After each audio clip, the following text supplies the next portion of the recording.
এই সেই তায়েফ থেকে একটু দূরে হুজুর সাল্লাল্লাহু আলাইহি সাল্লামের 1400 বছর আগের নামাজ পড়তেন এই মসজিদে হুজুর সাল্লাল্লাহু আলাইহি সাল্লাম। আর উপরে থেকে ওই যে দুইটা বড় পাথর দেখা যায়, সেই পাথর দুইটা মক্কার তায়েফের সেই কাফেরেরা হুজুর সাল্লাল্লাহু আলাইহি সাল্লাম এবং সাহাবীদের গায়ে নিক্ষেপ করে হত্যা করার জন্য উপরে পাহাড় থেকে ফেলে দিয়েছিল। সেই পাথর আল্লাহ তাআলা কুদরতিভাবে সেইখানেই আটকে দিয়েছে।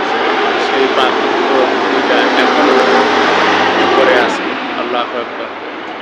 সেই পাথর দুইটা এখনো আছে মসজিদ থেকে উপরে, সেই পাথর এখনো দেখা যাইতেছে। এখানে হুজুর সাল্লাল্লাহু আলাইহি সাল্লাম নামাজ পড়তেন এই মসজিদে, এবং এটা সেরকমই পুরাতন অবস্থায় এখনো আছে। মসজিদের এই কাঠের উপরে পাথর দেওয়া নির্মিত জানালা উপরে না, জানালাটিও কাঠের আছে। আল্লাহ তাআলা সেই অসীম কুদরতের হুজুর সাল্লাল্লাহু আলাইহি সাল্লামের হাতে নির্মিত পাথরের সম্পূর্ণ একটা মসজিদ, যেখানে হুজুর নামাজ পড়তেন। আল্লাহু আকবার।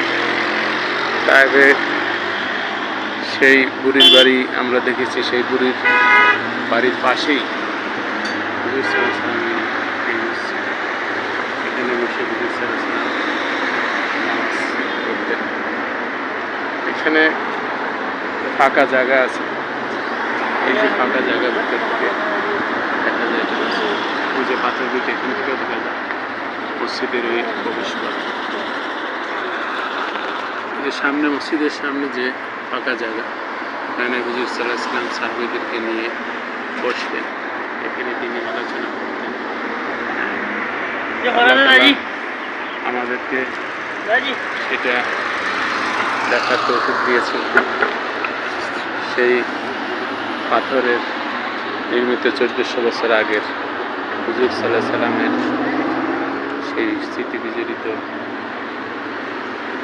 মসজিদটা আল্লাহ তাআলা সেইভাবে এখন রেখে দিয়েছেন। আল্লাহু আকবার।